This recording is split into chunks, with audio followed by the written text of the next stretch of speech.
Assalamualaikum warahmatullahi wabarakatuh. Selamat datang di video kami kali ini yang membahas tentang ide-ide pokok dalam filsafat sejarah. Sebelum kita memasuki pembahasan, pertama-tama kita panjatkan puji dan syukur kita kehadiran Allah SWT, yang mana kita masih diberikan nikmat kesehatan dan kita dapat berbagi ilmu di video kali ini. Adapun topik-topik yang dibahas di video kali ini yaitu yang pertama, ide-ide tentang kemajuan. Yang kedua, ide kemajuan dalam filsafat W.F. Hegel. Yang ketiga, ide kemajuan dalam filsafat Marx. Yang keempat, kemajuan dalam filsafat Auguste Comte. Yang kelima, ide kemajuan dalam filsafat Nikolai Ferredevi. Yang keenam, ide kemajuan dalam pemikiran Alwin Toffler. Nah, yang pertama saya perkenalkan diri sebagai moderator. Perkenalkan, nama saya Daniel Kusuma dan rekan saya yang pertama Juldi Ansari. Yang kedua, rekan saya bernama Raina Sri Rahmawati.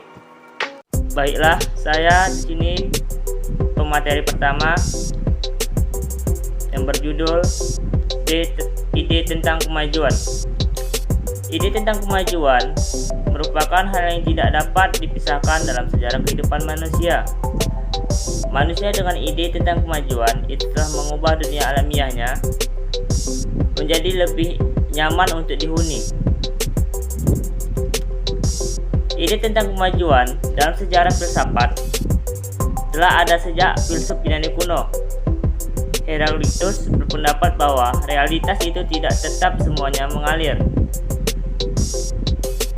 Kemudian pada abad ke-19, istilah flux yang berasal dari istilah Latin flucus derivasikan dari kata kerja fluri yang artinya flow atau flow, yang mengalir to flow the not be is quality and continuous plus influence of function of state. Realitas tidak tetap dan terus mengalir menjadi inspirasi bagi para filsuf abad ke-19. Khusus para filsuf sejarah, mereka berpandangan bahwa sejarah sebagai mana realitas pada umumnya bergerak terus-menerus dari masa lampau ke masa kini dan akan menuju ke masa depan. 1. Ide kemajuan dalam filsafat W.F. Hegel. Ide tentang kemajuan dalam filsafat Hegel terungkap dalam pandangannya tentang perkembangan sejarah pemikiran manusia. Hegel mengatakan bahwa ide-ide dan peristiwa sejarah tampaknya independen, semuanya merupakan bagian dari suatu realitas, yakni pikiran dan bahwa pikiran ini sedang berusaha mencapai penyatuan realitas universal dan tidak dapat dihubungkan dengan individu tertentu, manapun setiap pikiran adalah bagian dari pikiran dunia, dan perkembangan rasionalitas pada individu-individu berkontribusi pada perkembangan pikiran. Untuk memahami perkembangan realitas, filsuf sejarah harus memikirkan perkembangan pikiran. Dalam pandangan Hegel, perkembangan rasio terlihat sangat jelas. Dalam perkembangan kesadaran dalam kebebasan, suatu kemajuan yang berkembang sesuai dengan niscaya hakikatnya. Filsafat Hegel tampak secara nyata pada bentuk kekuasaan di dalam negara. Negara merupakan realitas kemajuan yang berkembang sesuai dengan niscaya hakikatnya. Filsafat Hegel tampak secara nyata pada bentuk kekuasaan di dalam negara. Negara merupakan realitas kemajuan pikiran ke arah kesatuan dengan nalar. Ia melihat negara sebagai kesatuan wujud dari kebebasan objektif, dan nafsu subjektif adalah organisasi rasional dari sebuah kebebasan yang sebenarnya berubah-ubah sewenang jika dibiarkan pada tingkah laku individu. Baiklah, saya akan melanjutkan materi selanjutnya tentang ide kemajuan filsafat Karl Marx. Ide kemajuan filsafat Karl Marx. Motor perubahan dan perkembangan menurut Karl Marx adalah pertentangan antara kelas-kelas sosial, bukan oleh individu-individu. Karena itu, menurut Karl Marx, tidaklah tepat kalau sejarah dipandang sebagai hasil tindakan raja-raja dan orang-orang besar lainnya. Apa yang diusahakan dan diputuskan oleh orang-orang besar yang dikenal dari buku-buku sejarah populer, meskipun tidak pernah tanpa kepentingan atau cita-cita. Dalam garis besarnya, selalu akan bergerak dalam rangka kepentingan kelas mereka, serta mencerminkan struktur kekuasaan kelas-kelas dalam masyarakat bersangkutan. Pertentangan kelas dalam sejarah itu terutama tampak dalam bentuk ekonomi. Marx mengatakan the economy for in which men produce, consume, and change are story and historical. Ide tentang kemajuan dalam filsafat Marx tampak dalam pandangan filsafat sejarahnya tentang tahap-tahap perkembangan sejarah kemanusiaan. Filsafat sejarah 3 tahap Marx menggambarkan 3 pola: 1 langkah ke belakang, 2 langkah ke depan. Komunitas-komunitas primitif harus dihancurkan terlebih dahulu sebelum suatu komunitas bisa diciptakan lagi pada tingkat yang lebih sempurna atau lebih tinggi.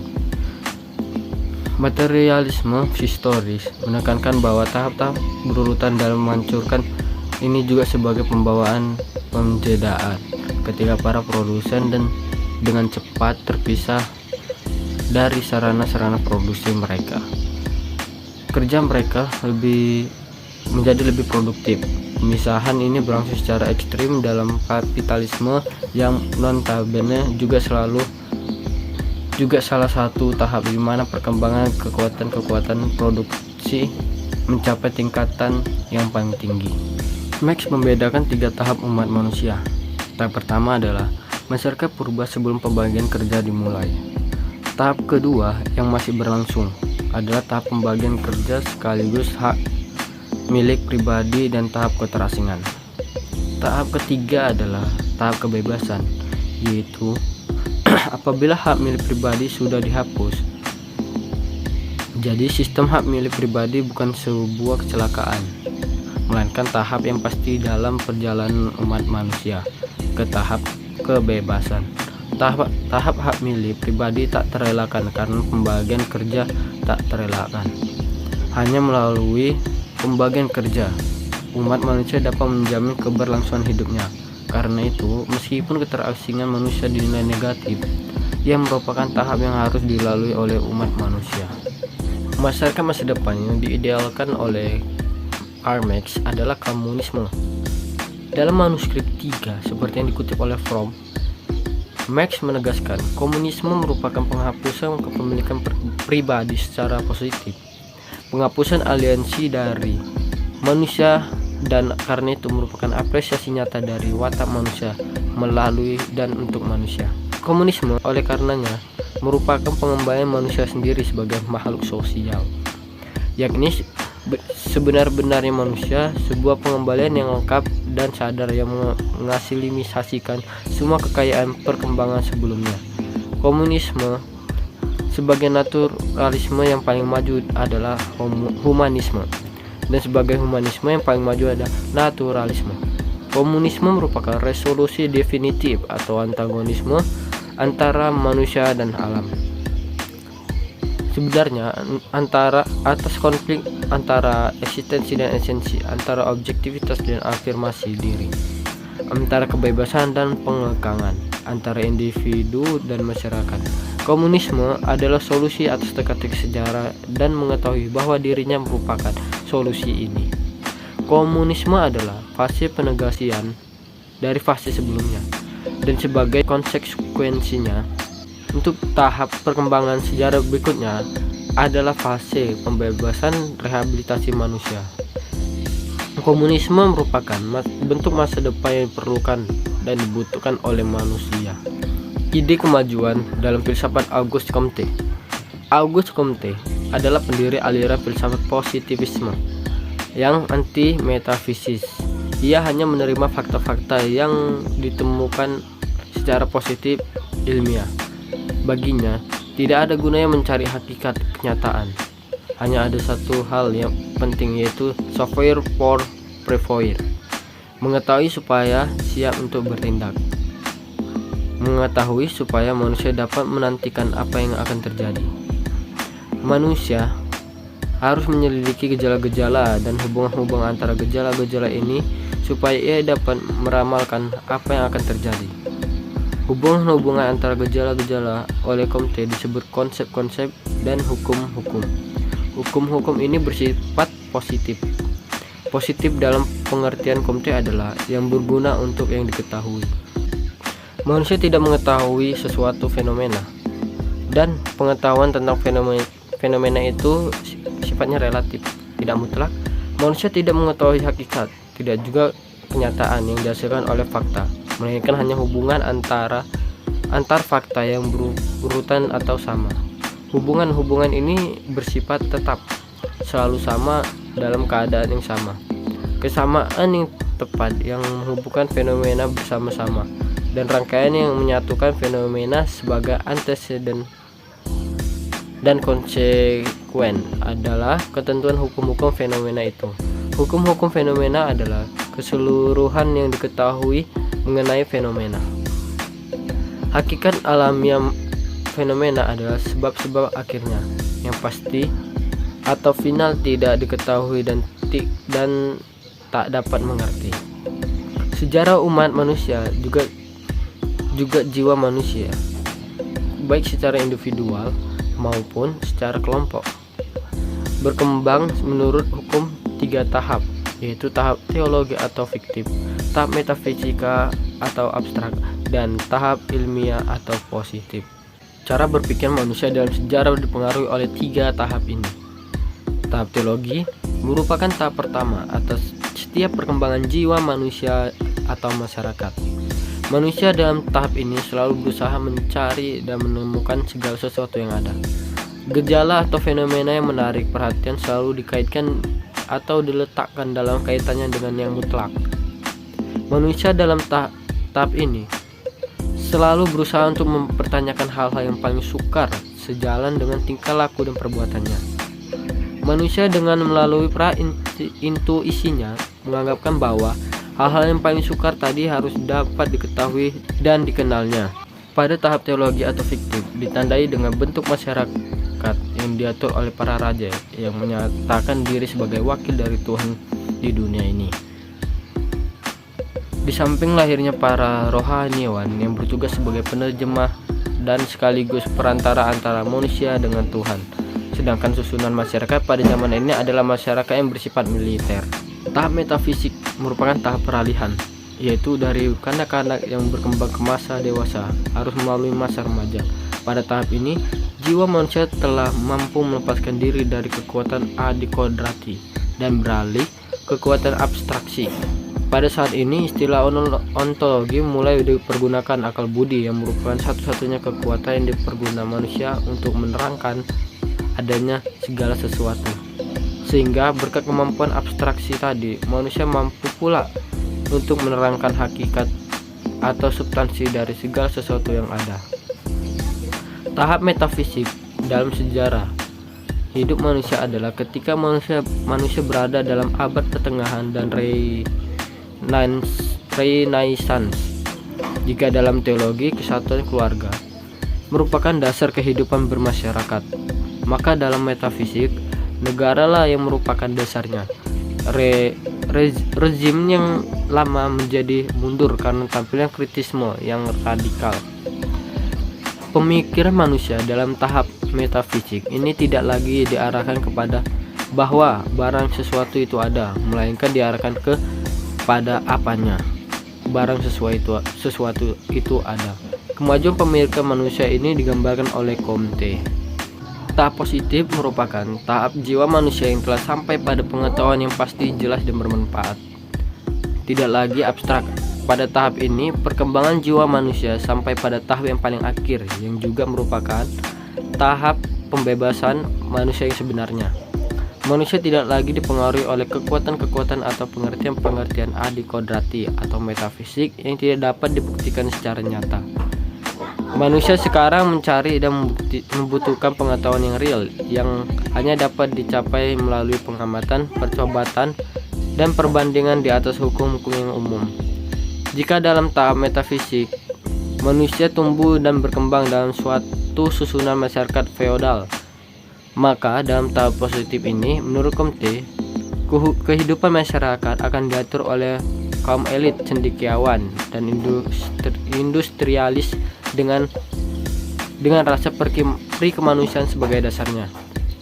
Tahap positif merupakan tahap perkembangan masyarakat dalam era industrialisasi yang disertai dengan peranan kaum cendekiawan dan kaum industrialisasi yang bersama-sama mengatur masyarakat secara ilmiah. Jika dalam tahap teologi dasar, bagi kehidupan masyarakat adalah kesatuan keluarga, dan dalam tahap metafisik dasarnya adalah negara, maka dalam tahap positif ini menjadi dasar adalah seluruh manusia. Berdasarkan hukum 3 tahap di atas, Auguste Comte melihat sejarah perkembangan manusia berlangsung di atas garis lurus menuju ke arah kemajuan. Makna perkembangan dalam hukum 3 Comte bersifat positif dalam arti suatu kemajuan. Bagi Auguste Comte, masyarakat masa depan yang telah sampai pada tahap positif merupakan masyarakat yang terbaik dan ideal. Pada tahap ini, kehidupan masyarakat akan diatur oleh kaum elit cendekiawan, industrialis dengan sikap rasional dan ilmiah yang berdasarkan cinta kasih sebagai pedomannya, ketertiban sebagai landasan, dan kemajuan sebagai tujuannya. Baiklah, saya akan melanjutkan materi berikutnya, yaitu tentang ide kemajuan dalam filsafat Nikolai Berdyaev. Filsafat sejarah Nikolai Berdyaev berbeda dengan Hegel, Marx, dan Comte. Jika ketiga filsuf sebelumnya melihat sejarah manusia dalam bentuk perkembangan yang maju dan pasti serta deterministik dan tertutup, maka bagi Berdyaev, sejarah manusia bersifat dinamik dan terbuka. Bentuk masyarakat masa depan ditentukan oleh apa yang dapat dilakukan oleh manusia sekarang, bukan oleh hukum-hukum perkembangan yang pasti.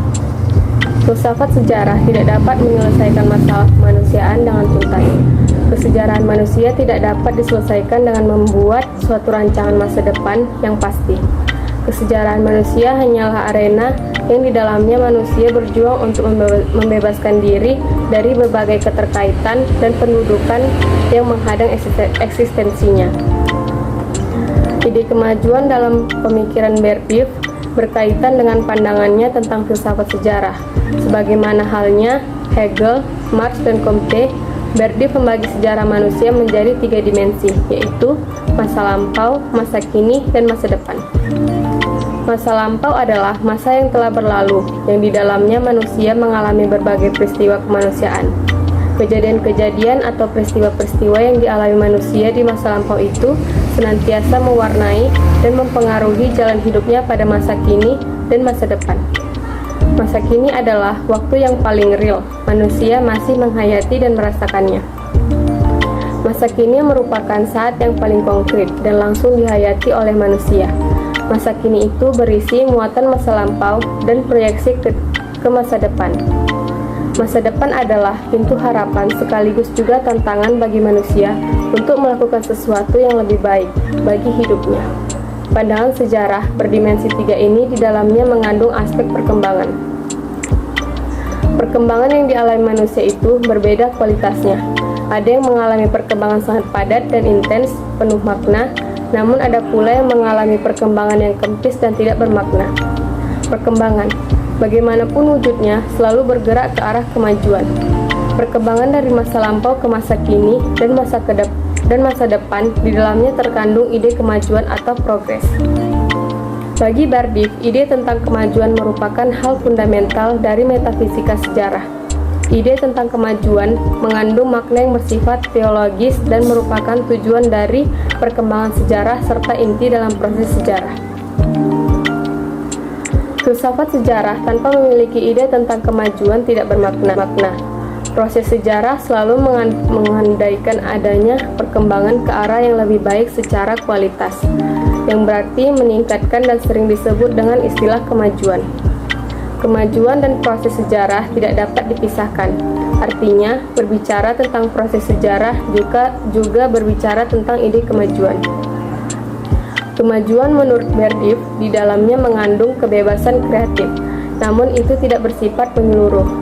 Maksudnya, kemajuan itu bersifat sebagian, tidak akan pernah mencakup semua aspek kehidupan manusia. Kemajuan hanya berhubungan dengan sebagian gejala kehidupan manusia, bukan keseluruhan gejala kehidupan. Jika terjadi kemajuan pada salah satu aspek kehidupan manusia, maka pada aspek kehidupan manusia yang lain akan terjadi kemunduran. Jika di satu pihak ada kemajuan peradaban dengan hasil teknologi modern, maka di pihak lain kebudayaan dan aspek moral hidup keagamaan mungkin merosot atau mengalami kemunduran. Sebaliknya, di satu sisi ada kemajuan yang berwujud peningkatan seni, moral, dan penghayatan kehidupan bermakna dan beragam. Di lain sisi terjadi kemunduran ilmu, pengetahuan, dan teknologi, ekonomi, dan pembangunan fisik lainnya. Berdiev membedakan antara kemajuan atau progres dengan evolusi atau evolution. Pengertian evolusi mengacu pada perubahan yang bersifat alamiah dan biologis, sedangkan pengertian kemajuan memiliki dimensi spiritual. Perubahan dalam evolusi lebih bersifat proses biologis dan perkembangan dalam evolusi tidak mementingkan unsur kreativitas. Sementara itu, dalam kemajuan unsur kreativitas sangat penting, sebab kemajuan bukan hanya perubahan yang bersifat alamiah belaka.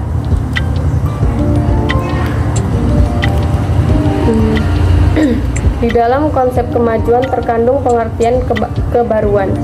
Jika perubahan dalam perkembangan yang bersifat evolusi lebih bersifat pembesaran tanpa ada hal-hal yang baru, maka perkembangan dalam arti suatu kemajuan tidak hanya berupa perubahan, melainkan munculnya hal-hal baru yang belum ada sebelumnya. Manusia dalam menyejarah tidak hanya berubah dan berkembang, lebih dari itu. Ia menciptakan dan mengalami kehidupan yang lain sama sekali dari masa sebelumnya. Dunia tumbuh-tumbuhan dan hewan mengalami evolusi, yaitu berkembang dari kecil menjadi besar. Perkembangan itu lebih bersifat fisik dan alamiah. Berbeda halnya dengan manusia. Ia tidak hanya berkembang secara fisik, tetapi juga secara mental dan perkembangan manusia tidak hanya tumbuhnya, tetapi juga kemampuan berpikirnya. Dengan kemampuan berpikir itu, manusia memiliki kemampuan untuk menciptakan berbagai hal baru dalam hidupnya. Manusia sebagai makhluk menyejarah yang memiliki kebebasan beraktivitas senantiasa mengalami perubahan dan kebaruan. Hidup bagi manusia adalah perubahan. Perubahan adalah kebaruan, dan tanpa kebaruan tidak ada hidup. Ini berarti manusia di dalam hidup menyejarah senantiasa mengalami perkembangan yang menuju ke arah kebaruan. Manusia yang berkepribadian kreatif selalu berkembang menuju ke dimensi kebaruan. Kebaruan pada manusia itu memiliki dimensi ketuhanan. Kebaruan mengandung dinamika perubahan yang ditandai dengan perubahan zaman. Zaman terus berganti. Setiap periode yang muncul menggantikan periode sebelumnya selalu menyebut dirinya dengan zaman baru. Kemampuan manusia untuk menciptakan hal-hal baru merupakan derivasi dari kekuasaan Tuhan yang menciptakan dunia yang senantiasa baru.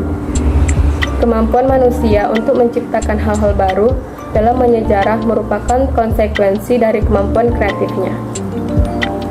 Manusia dalam menyejarah senantiasa berkembang menuju kebaruan. Maka makna kesejarahan manusia terletak pada kemampuannya untuk selalu kreatif menciptakan hal-hal baru bagi kepentingan hidupnya. Ide kemajuan dalam pemikiran Alvin Toffler. Alvin Toffler lahir di Brooklyn, Amerika Serikat, 4 Oktober 1928. Ia adalah pengarang buku Future Shock dan The Third Wave yang terkenal itu. Toffler dalam bukunya The Third Wave membagi perkembangan sejarah peradaban manusia atas 3 gelombang. Gelombang pertama adalah fase agrikultur, gelombang kedua adalah fase industri, dan gelombang ketiga adalah fase yang sekarang sedang dialami oleh umat manusia, yaitu fase ini sering disebut era informasi yang ditunjang oleh teknologi komunikasi. Toffler mengawali tesisnya dengan melihat perubahan yang berakselerasi dalam masyarakat pada tahun 1960-an. Arus perubahan bergemuruh, menumbangkan lembaga, menggeser nilai dan menggoyahkan akar peradaban yang semula diyakini benar. Berdasarkan pengamatan itu, Toffler mengumpulkan data dari berbagai penjuru dunia yang berasal dari berbagai perguruan tinggi, lembaga riset, partai politik, perkumpulan sosial, dan banyak lagi yang lain. Data yang diperoleh menggambarkan perubahan yang datang begitu cepat dan berurutan, sehingga melebihi kecepatan manusia untuk mengantisipasinya. Karena itu, menurutnya, manusia perlu memiliki pemahaman tentang bentuk masa depan yang akan dihadapinya. Tujuannya adalah agar manusia dapat lebih memahami masa kini dan mengerti keputusan apa saja yang seharusnya mereka ambil untuk menciptakan masa depan yang diinginkan. Bagi Toffler, untuk memahami masa sekarang tidak cukup hanya dengan mengerti masa lalu saja, akan tetapi juga dengan mengetahui apa yang mungkin terjadi di masa depan. Perjalanan sejarah menurut Toffler berlangsung secara dialektis, bukan alinear atau siklis. Sebuah masa depan merupakan sintesis terbaik yang diambil dari masa lalu dan menggabungkannya dengan pemahaman dan keputusan cerdas pada masa kini. Ide kemajuan dalam filsafat sejarah Toffler dapat ditemukan dalam konsep dialektika sejarah kemanusiaan. Toffler membagi sejarah peradaban manusia menjadi 3 gelombang perubahan. Gelombang pertama yang merupakan tesis sejarah adalah gelombang agrikultural yang dilampaui manusia sejak 3 abad yang lalu. Sebagai antitesisnya adalah gelombang industrial yang merupakan gelombang kedua yang masih dialami oleh sebagian masyarakat di dunia dewasa ini.